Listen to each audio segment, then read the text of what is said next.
So, I know this video might seem a little bit out of nowhere, and it kind of is, but I finally decided to stop procrastinating and actually make this video.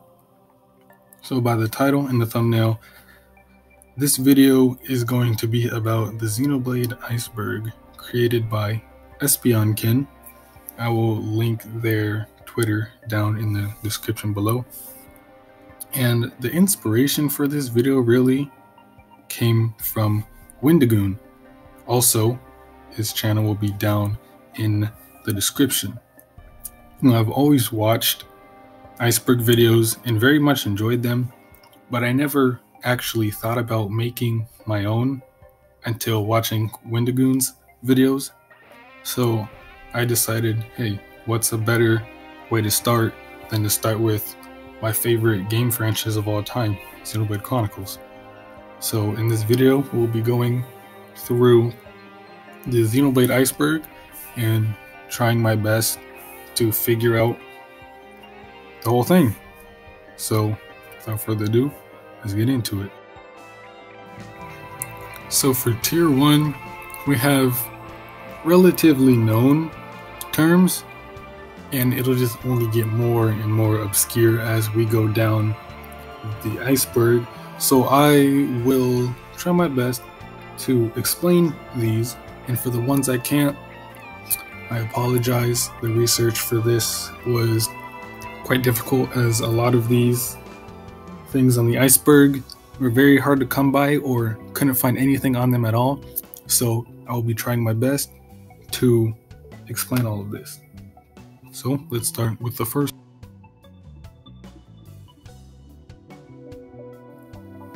Alright, so the first term in tier 1 of this iceberg refers to the Bionis shoulder unused in Wii version. So in the original Xenoblade Chronicles for the Wii, there was a beta area of the Bionis left shoulder, and for whatever reason, it went unused in the main game, and data miners were able to find it as a beta area.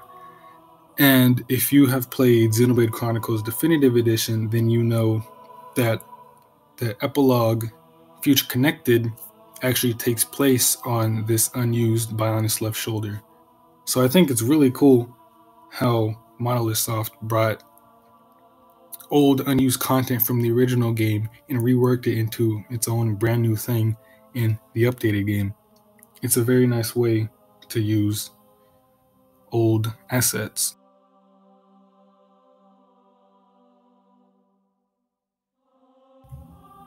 So this one is relatively well known in the Xenoblade community, but to give a little backstory for this one, originally Monolith Soft was working under Square at the time, called SQUARESOFT, and they released their first game, Xenogears.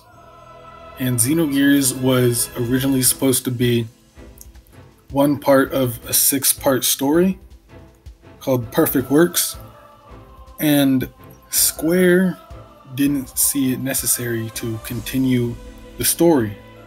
So Monolith, now called Monolith, at the time they broke off from Squaresoft and founded Monolith Soft.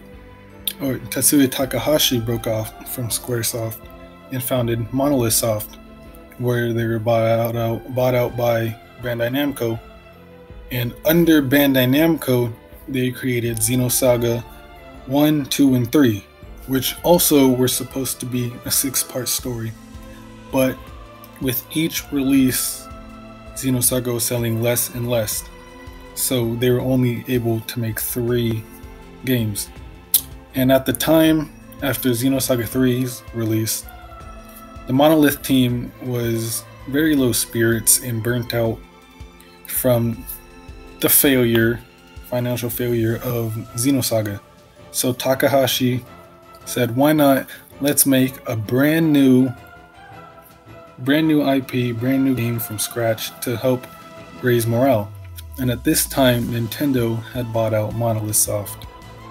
And as they were working on the game, which originally was called Monado Beginning of the World, the late Satoru Iwata came up to Takahashi and basically he was like, hey, why not name this game Xenoblade? Have the Xeno prefix in there in order to respect and honor Takahashi's legacy. So they decided, alright, they had to rework the game a little bit and they renamed it Xenoblade. And Xenoblade 1 today, as we know it, was going to be a very different game because it was never meant to be part of the bigger Xeno meta series. So that's why it has less Xeno aspects than the other games. But originally, Xenoblade Chronicles was going to be called Monado Beginning of the World.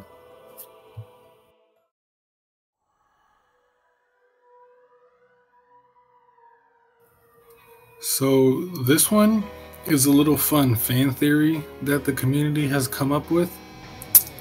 So in Colony 9, there is an NPC named Desiree, and she talks about how her father was a blacksmith and his name was Xord.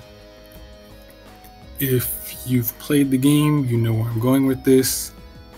Throughout the story, there is a faced mechon named Xord that we fight on occasion, and many believe that this face mechon Xord is actually Desiree's father, because Desiree's father was a blacksmith, and Xord, the face mechon, his weapon of choice is a hammer.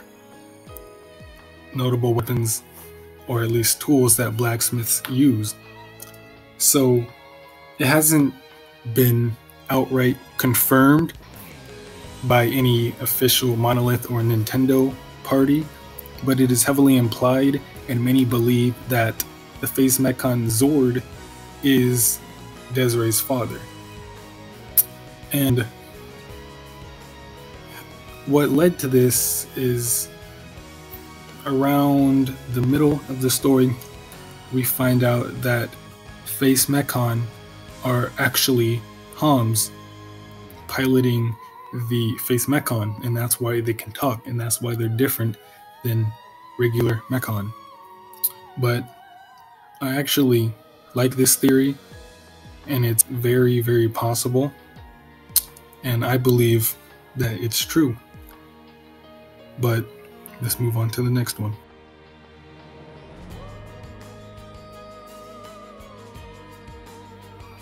This one is pretty self-explanatory, but in the cutscene where Fiora brings Denban his food, and as she is walking out of the room, on the wall you can actually see a picture of the Bionis shoulder, which early in the video I stated was that unused beta area in the original, and now is the area of Future Connected. But it's nice that they actually put a picture of it up in Dunban's room, meaning they may have actually had a purpose for it in game.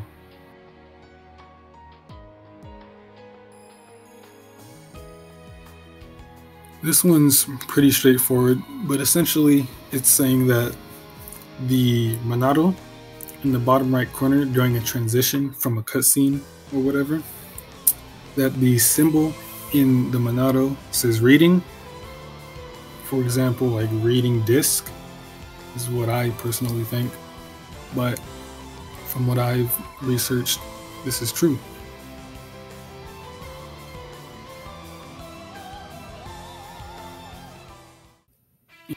Unique monsters respawning after being killed. It's a little vague, but I'm pretty sure it's just talking about how unique monsters respawn after being killed. You go and fight a unique monster, you give it some time, come back later, and they'll respawn. So I'm pretty sure that's what it's talking about. I could be wrong, but That's my best guess.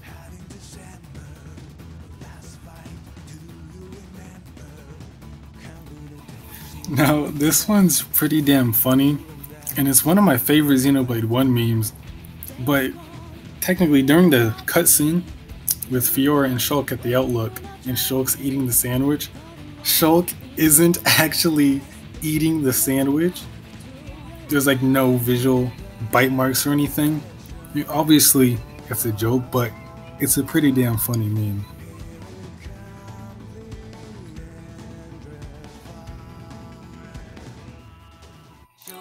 This is actually a personal favorite of mine. I'm actually really excited about this one. So in the original Xenoblade Chronicles for the Wii, Alvis, his necklace has a little key on it. However, in Xenoblade DE Definitive Edition, his necklace was changed. It's no longer a key, but it is a red Aegis core, like the Aegis cores from Xenoblade Chronicles 2. And this is kind of like Nintendo and Monolith just confirming the theory, the very popular theory, that the third Aegis, Ontos, is actually Alvis. And there's many videos on YouTube explaining why that is possible and why many think that. And I just think it's a cool little nod to that theory that basically confirms it. There's so much evidence to support that Alvis actually is Ontos, and it's one of my favorite Xenoblade theories, but this is referring to how his necklace was changed from the key to Aegis core.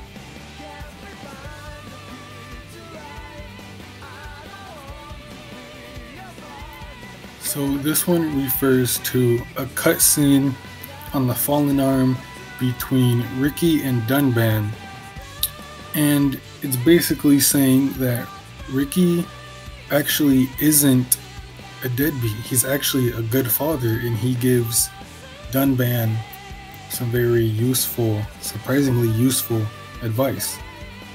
So despite Ricky's carefree, happy-go-lucky attitude, he actually cares for his family, and he's actually a good father. And I'll play the clip for you here. But now Fiora has become something else. She forget Shulk. She forget Dundun too. She did. But Shulk won't give up that easily. Knowing that he's out there looking for her fills me with hope. I just wish I was there with him. Dundun take care of them.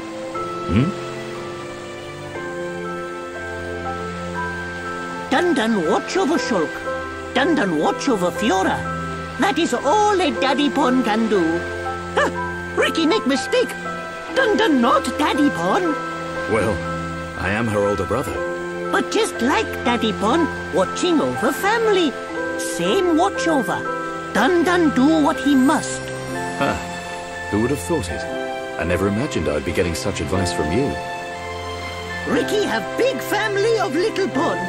Ricky raise and say goodbye to many little Pon. Ricky knows some things. You can say that again. I had you all wrong.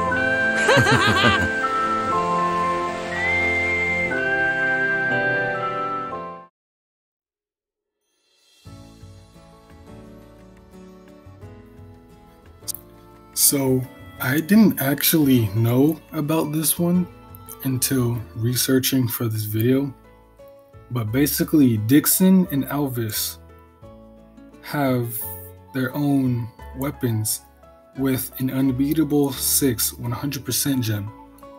For example, when in Magna Forest, after Alvis teaches Shulk Monado Purge, he fights with him, he fights the Telethia with him, and he is unable to die in that fight. And according to this, that is because his weapon, the Claymore, has a gem slot, and in that gem slot is unbeatable 6, which, as you can see on screen right now, means that he can't actually die, that he'll stay down to 1 HP and that's it. And he'll never die. And Dixon has the same thing, except his weapon has 2 jump slots opposed to Alvis's 1. But yeah, I didn't actually know about this one until researching for the video, and I kind of like that, finding out new things I didn't already know while researching for the video, because it just goes to show just how much mystery and unused stuff there is for this franchise. I actually decided mid-recording to break this iceberg up into multiple videos, and each tier will have its own video because the iceberg just gets more and more comprehensive and longer as we go down. So this has been tier 1, which is part 1 of the iceberg, and that's all for tier 1. I've been working on this video for a while, especially the editing. I didn't realize how long and how difficult it is to edit these videos, so I've been at it for a while, but this has been it for tier 1. I'm actually starting to take YouTube more seriously now. I want to start pumping out better quality videos, and this is just the start. So I hope you enjoyed the video and have a damn good day.